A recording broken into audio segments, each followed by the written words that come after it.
Hello guys, this is Surendra Kumar. अभियान IAS academy के YouTube channel पे आप सभी का स्वागत है। गाइस, आज बात करेंगे एक बहुत ही इंपॉर्टेंट टॉपिक शासन की संघीय और एकात्मक प्रणाली के बारे में। गाइस, दोनों प्रणालियों में क्या अंतर है, बारी बारी से गाइस बात करते हैं। अगर गाइस बात करें हम शासन की संघीय प्रणाली के बारे में, तो शासन की संघीय वह राजनीतिक प्रणाली है जहां पे सभी राज्य समान उद्देश्यों के लिए एक संयुक्त संघ का निर्माण करते हैं। ऐसी व्यवस्था को, ऐसी प्रणाली को हम संघीय या परिसंघीय प्रणाली के रूप में जानते हैं। गाइस, वन बाय वन हम इसकी विशेषताओं के बारे में बात करेंगे। सबसे पहली जो बात है संघात्मक प्रणाली की, वह है द्विस्तरीय सरकार, यानी सरकार का दो लेवल पे होना, एक केंद्रीय लेवल पे और एक राज्य स्तर पे सरकारें, यानी प्रांतीय स्तर पे सरकारें और केंद्रीय स्तर पे सरकारें। गाइस, दूसरी जो खास बात है वह है लिखित संविधान। किसी भी अगर हम संघात्मक व्यवस्था की बात करेंगे तो वहां पे लिखित संविधान होना उसकी सबसे महत्वपूर्ण विशेषता होती है। गाइस, अगर हम बात करें तो भारत दुनिया में सबसे लेंथीएस्ट रिटन कॉन्स्टिट्यूशन है। और अगर हम गाइस बात करें अमेरिका संविधान के बारे में, तो अमेरिका का संविधान दुनिया का सबसे ओल्डेस्ट रिटन कॉन्स्टिट्यूशन है। ध्यान दीजिएगा, ओल्डेस्ट रिटन कॉन्स्टिट्यूशन और लेंथीएस्ट रिटन कॉन्स्टिट्यूशन, दोनों को विशेष तौर पे ध्यान देंगे। अगर गाइस बात करें हम नेक्स्ट और तीसरी विशेषता के बारे में, वह है संवैधानिक सर्वोच्चता। संघीय प्रणाली में संविधान को सर्वोच्च स्थान दिया गया है। गाइस, यहाँ पे राष्ट्रपति हो, संसद हो या कोई और अधिकारी हो, सबसे ऊपर कौन होता है?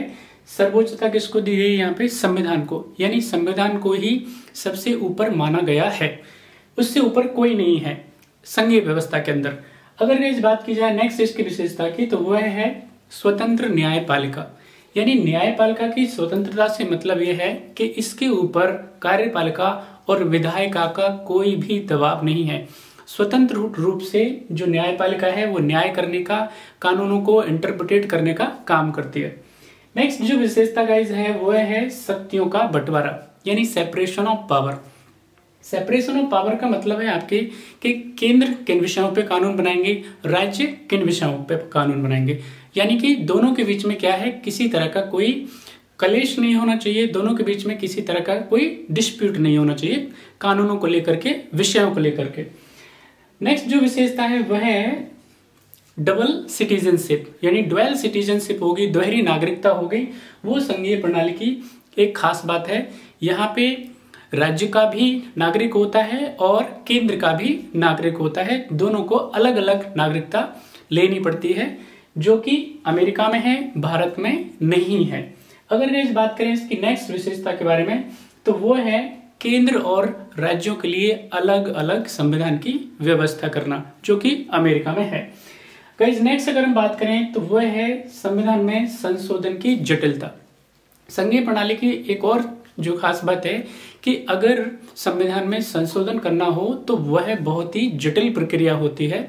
यहाँ पे अगर हम भारत का उदाहरण दें तो अगर संविधान संशोधन अगर लाया जाता है तो उसके लिए 2/3 मेजोरिटी से दोनों हाउसेस में उसको पास होना चाहिए। इसके बाद उसको आधे से ज्यादा राज्यों का अनुसमर्थन मिलना चाहिए, तभी कोई जो कानून है उसमें संशोधन हो सकता है, यानी संविधान में संशोधन हो सकता है। नेक्स्ट जो विशेषता है गाइस वह है राज्यसभा में राज्यों का प्रतिनिधित्व, यानी कि राज्यसभा में जनसंख्या के हिसाब से क्या किया गया है, राज्यों को प्रतिनिधित्व दिया गया है, जो कि असमान है। नेक्स्ट और सबसे इंपॉर्टेंट जो बात है वह है अविनाशी राज्यों का अविनाशी संघ, यानी जो संघीय व्यवस्था है उसमें राज्यों को खत्म नहीं किया जा सकता, केंद्र को भी खत्म नहीं किया जा सकता। तो गाइस, ये मुख्य विशेषता थी जो संघीय प्रणाली के बारे में। अब हम बात करते हैं एकात्मक प्रणाली की विशेषताओं के बारे में। एकात्मक प्रणाली की जो विशेषताएं हैं गाइस, उसमें सबसे खास बात है कि इसमें एक क्या होता है, मजबूत और सशक्त संघ की परिकल्पना की गई है। ठीक है। नेक्स्ट जो विशेषता है वह है इसमें एकल संविधान, यानी राज्यों का अलग से कोई संविधान नहीं होता, जैसे कि भारत। अगर इस बात की जाए, हम यहाँ पे सिटीजनशिप की बात करेंगे तो यहाँ पे क्या होती है, इकहरी नागरिकता होती है, यानी देश की सिर्फ एक ही नागरिकता दी जाती है। यानी भारत का कोई नागरिक है तो वो सिर्फ भारत का ही है, राज्यों का नागरिक, उसको राज्यों की नागरिकता अलग से नहीं दी जाती। अगर इस बात की जाए नेक्स्ट, वह है राज्यपालों की नियुक्ति। बहुत ही इंपॉर्टेंट है। अगर हम यूनिटरी कॉन्स्टिट्यूशन की बात करते हैं तो यहाँ पे राज्यपालों की नियुक्ति की जाती है जो कि सेंट्रल गवर्नमेंट के एजेंट के तौर पे काम करते हैं। तो ये भी एकात्मक शासन प्रणाली की एक विशेषता है।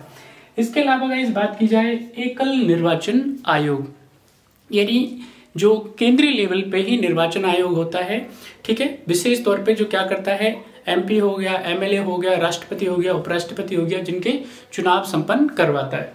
इसके अलावा अगर इस बात की जाए तो वो है नेक्स्ट है जो शक्तियों का बंटवारा है, यानी सेपरेशन ऑफ पावर है, वो कहीं ना कहीं सेंटर के पक्ष में होता है, केंद्र के पक्ष में होता है। केंद्र को इस मामले में विशेष अधिकार दिए जाते हैं, यानी केंद्र और राज्य को विषयों को लेकर के, कानूनों को लेकर के अगर कोई मतभेद होता है तो उसमें केंद्र के कानूनों को ही वरीयता दी जाती है, उसी को मजबूती प्रदान की जाती है।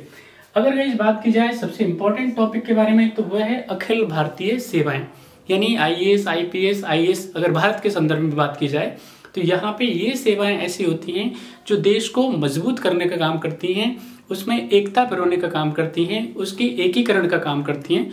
तो ये एक इसका खास बात होती है। अगर नेक्स्ट बात की जाए तो वह है वित्त आयोग, यानी फाइनेंस कमीशन। राष्ट्रपति महोदय, अगर हम भारत के संदर्भ में बात करें तो हर 5वें साल पे एक वित्त आयोग का गठन करते हैं, जो कि किसकी विशेषता है, एकात्मक शासन प्रणाली की विशेषता है। इसके अलावा अगर इस बात की जाए तो नेक्स्ट पॉइंट है कुछ ऐसे विषय होते हैं जिनको राज्यपाल महोदय राष्ट्रपति की सलाह के लिए आरक्षित रख लेता है, सुरक्षित रख देता है, तो वो भी क्या है, एकात्मक व्यवस्था की तरफ इशारा करते हैं। जो अगली विशेषता है और अंतिम विशेषता है वह है गाइस अविनाशी संघ, यानी एकात्मक व्यवस्था में राज्यों का अस्तित्व संकट में रहता है, राज्यों को समाप्त किया जा सकता है, उसकी सीमाओं को परिवर्तित किया जा सकता है, उसके नाम में परिवर्तन किया जा सकता है, लेकिन केंद्र कैसा रहता है, अविनाशी होता है, उसको खत्म नहीं किया जा सकता, उसको नष्ट नहीं किया जा सकता। तो गाइज ये संघीय और एकात्मक व्यवस्था में विशेष तौर पे अंतर था। आई होप आपको समझ आएगा। अब गाइज मेरा आपसे क्वेश्चन है, आपको बताना है कौन सा देश है, ऐसे 5 देशों के मुझे आप नाम बताएंगे जहां पे संघीय व्यवस्था को अपनाया गया है। दूसरा क्वेश्चन है आप ऐसे 5 देशों के नाम बताएंगे यहाँ पे एकात्मक व्यवस्था को अपनाया गया है। मेरा थर्ड क्वेश्चन है गाइज, आपको बताना है भारत में शासन की कौन सी प्रणाली को अपनाया गया है। ये मेरे 3 क्वेश्चन है, जरूर जवाब दीजिएगा। बाकी अगले वीडियो में मिलते हैं, तब तक अपना ध्यान रखिएगा। Thank you.